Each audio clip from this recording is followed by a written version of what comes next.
السلام علیکم۔ ویڈیو دیکھنے سے پہلے سبسکرائب شیئر کریں اور بیل آئیکن کلک کرنا مت بھولیں۔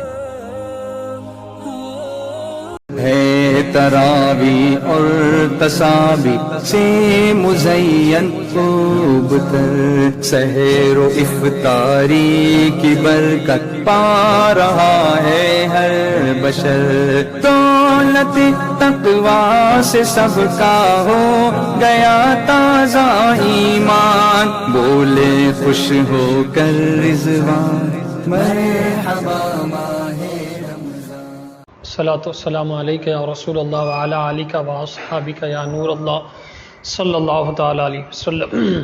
ناظرین و سامعین، السلام علیکم ورحمۃ اللہ وبرکاتہ۔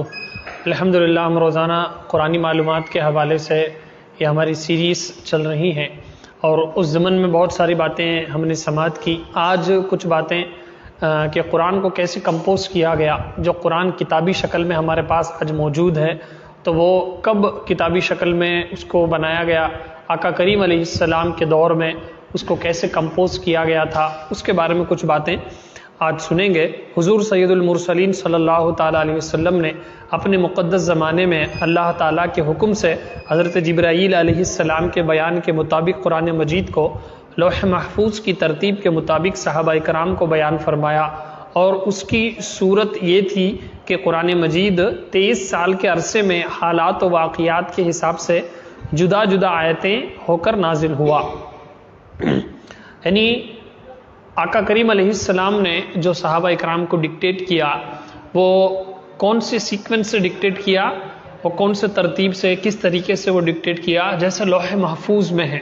لوح محفوظ یہ اللہ تبارک و تعالیٰ نے اپنے علم سے اور اپنی قدرت سے ایک قلم کو پیدا کیا اور کہا کہ جو کچھ ہونے والا ہے اور جو کچھ ہو چکا ہے لکھو۔